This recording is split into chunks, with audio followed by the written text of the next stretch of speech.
Hello folks, welcome to our canal channel Jose. Today we're going to give you an idea how to replace the front brake pads and rotors on a 2016-2022 Chevrolet Spark.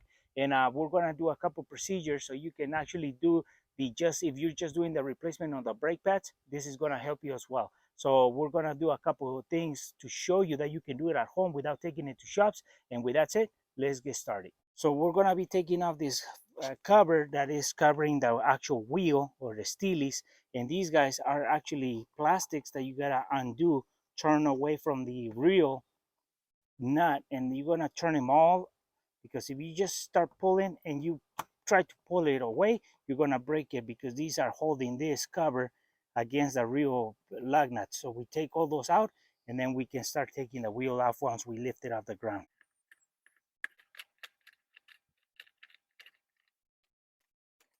So as you can see, these nuts that are holding the wheel against the structure have threads on them, and that's where the other plastics were screwed on to hold the actual cover of the wheel. So now that we took that off, we can lift the car and take those lug nuts out, so we can take the wheel away and start working on the brakes.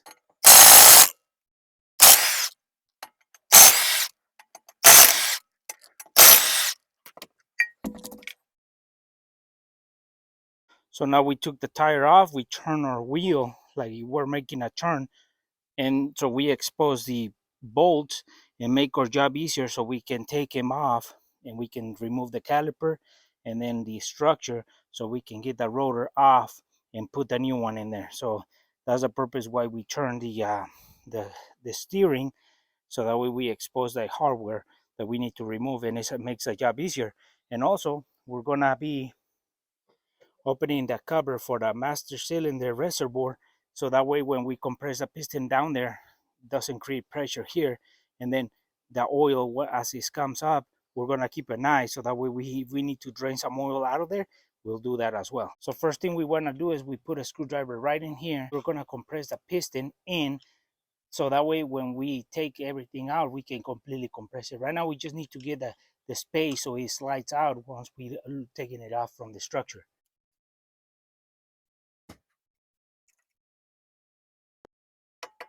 To take the caliper off, we're going to have to remove a 40 millimeter and a 40 millimeter bolt. You might have to hold this area on this other side in case it spins. So we take that off to remove the caliper, and then we can start getting the caliper bracket off, and then the rotor.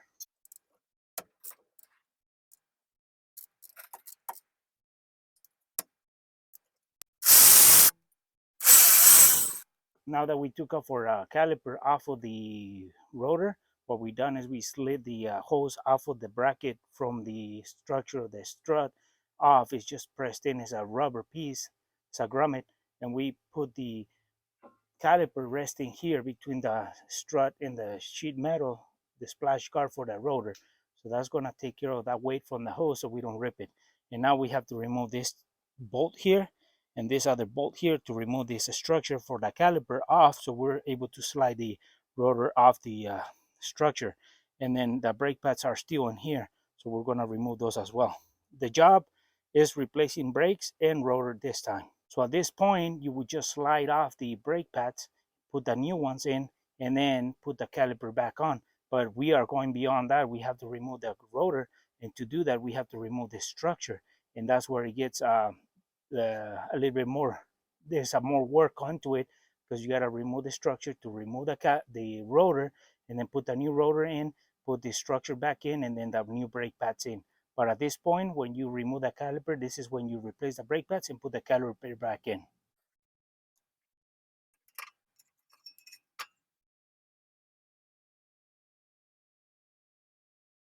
So now to remove those two bolts that hold the caliper structure against the spindle, you need a 19 millimeter socket to remove two bolts.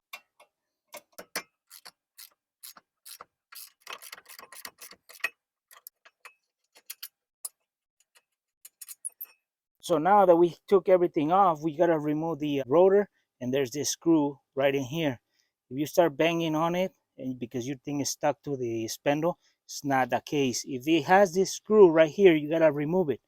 And there's a tool for that, because sometimes with a regular screwdriver, you won't be able to remove it. we have this tool that we hit it, and it rotates as we hit, so it loosens, it breaks the bond of the screw against the metal. So with this is, we're going to show you how we do that. If that screw is in there, you got to remove it to remove the rotor.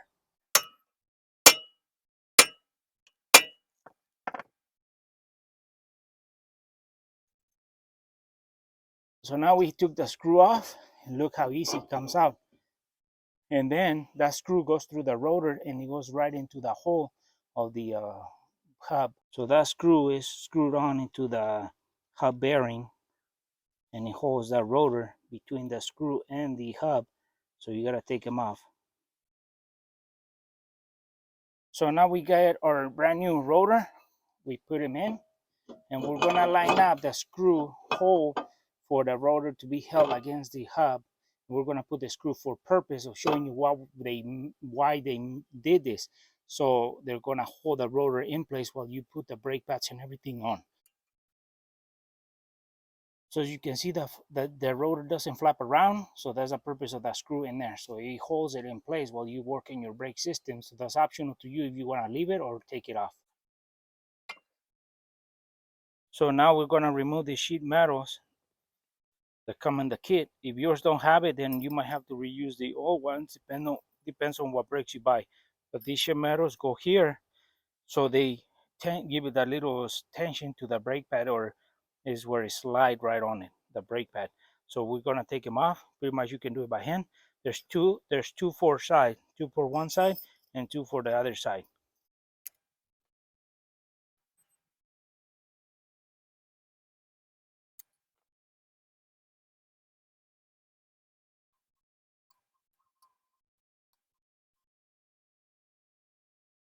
So one thing you want to check once you do those sheet metals, you want to make sure that your sliders are greased up. On our case, they're soft, and they don't have play, so they're in good shape.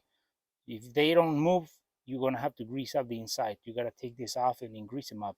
But on our case, they're good to go. So now before we put the structure, we get our bolts and we put some Loctite, the blue kind 242 thread lock, and that's gonna prevent these bolts from loosening up with time. So we clean the old Loctite and we put new one.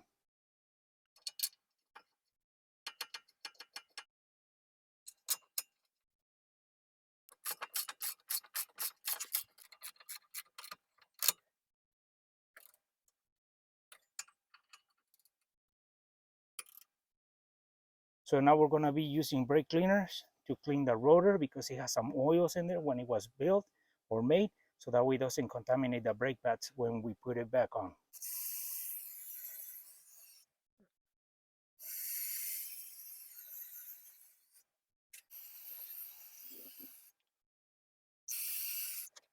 So just to show you, give you an idea how much life the ones that we took off have compared to the ones that are going in. So one of the new ones make pretty much both of the old ones that are coming out. So this is how much life we're going to be starting with compared to what we took out. Also, we're going to clean our brake pads. So now there's two brake pads, one with a metal and one with no metal. The one with no metal goes outside, and we put it to the groove, and we're gonna slide it in. And the one with the metal is gonna be inside, and it's gonna go, the metal is gonna be downwards, and that's a warning when the brake pad is wearing out and the rotor starts rubbing against it. It's gonna tell us that, hey, your brake pads needs to be replaced. That's how we get a warning. No sensors. This is the best warning that you can get on a brake pad. So that goes inside, downwards.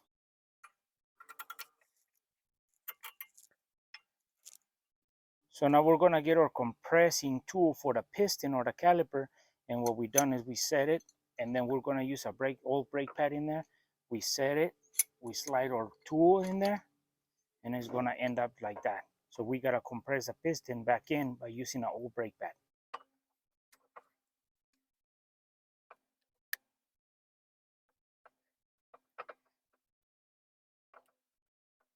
As you can see, we have compressed the piston all the way in. So now we remove our tool. So now that we have compressed our piston back in, we slide it, we turn it, and we slide it over our brake pads, push the sliders back in. So it falls right on it. And then we put our guides, sliders, bolts so we can secure the caliper in.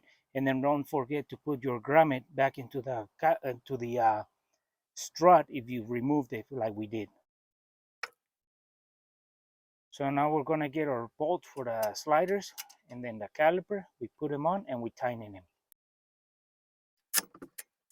So you might be having to hold the slider with a 17 millimeter wrench and then tightening in that bolt because we have to give it we have to tighten it good. So it's a 17, it barely fits in there, so we tighten it.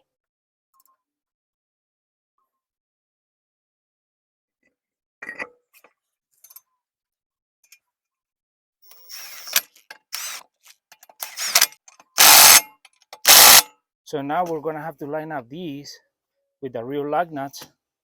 So line it up to where you can actually see your valve stem as well. Don't have it cover it up because you can see that it can fall in one behind of these and you won't be able to put air. So once you do that, you tighten them. So in our case, we need a 19 millimeter socket to take them off or tighten them back on. Just tighten them. So we have done one side and we have enough space to compress the other piston. So we are going to be doing the driver's side once we did the passenger side. So we don't have to worry about the level overflowing out of this.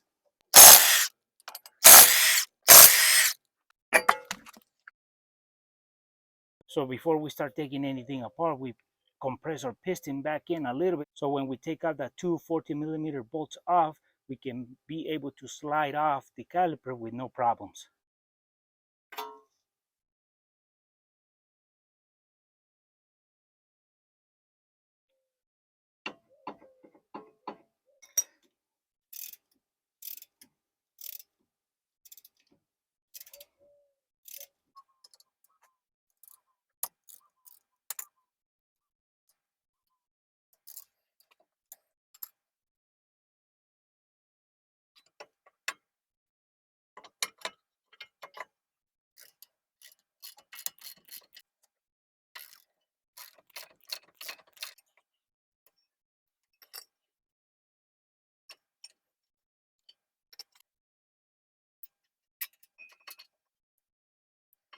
So now we put our tool right into the Phillips screw that is holding the rotor against the hub, and then we hit it. So with the vibration and the torque is going to loosen it.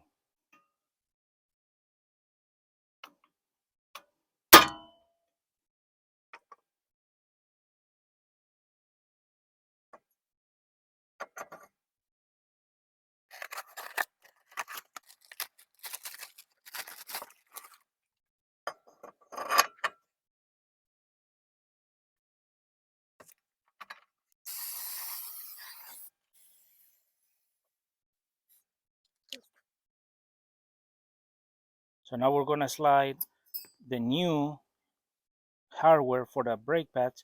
We're going to take the old ones out and put these new ones in so we can start fresh.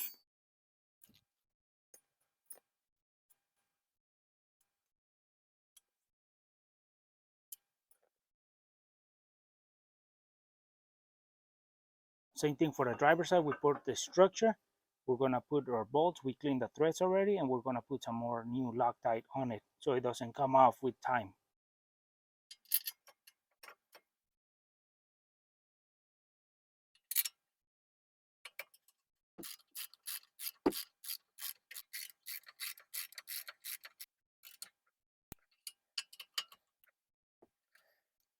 So we grab our caliper, we put an old brake pad in there, we grab our tool to compress the piston in, and then we start presenting it.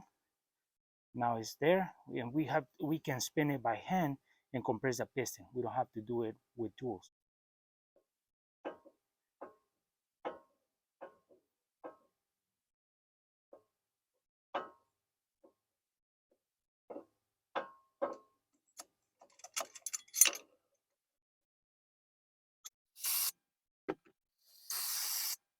And these chemicals, they clean the brake systems and they actually evaporate really quick. So your brake pads are dry within seconds. Grab our brake pads. Once we clean them, we put that one with the metal inside.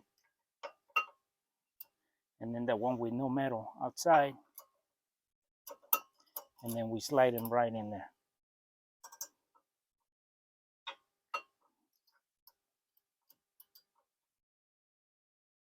Now that we have compressor piston, we slide it over our brake pads. We push in the guides, the sliders, the bottom one and the upper one, put the bolts on, tighten them, and we slide or grommet right into the structure that we had it.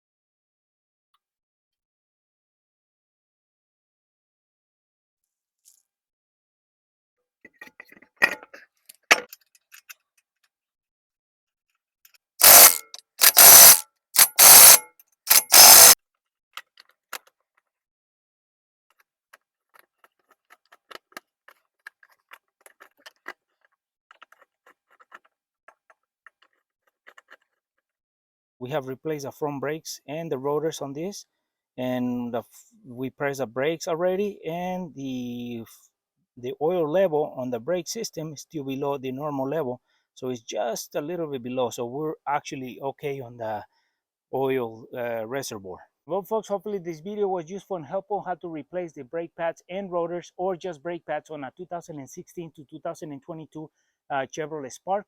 And what we did is we lifted our car, we took the wheels out, and then we started. The only tools that we needed pretty much was just a 40 millimeter socket and a 19 millimeter socket to remove those bolts for the structure, for the caliper, and for the structure that holds the caliper into the spindle. And one thing you want to be careful is when you're compressing those pistons back in, you want to check your fluid level up here on the master cylinder, because if that overflows, that can create a mess up here as well. So check your fluids as well when you're doing both sides. And if you need to extract some of the oil, you can do that. Or in our case, we had levels were okay. So it's pretty simple procedure. You just buy the right parts, take your time, and you can do this at home, and you can save a lot of money, so that way you don't have to take it to shops. And with that said, folks, for our friends who are watching our video, haven't subscribed to our channel, please subscribe. If you like our video, give us thumbs up, share it, and we'll see you soon with more videos here in el canal, El Chano Jose.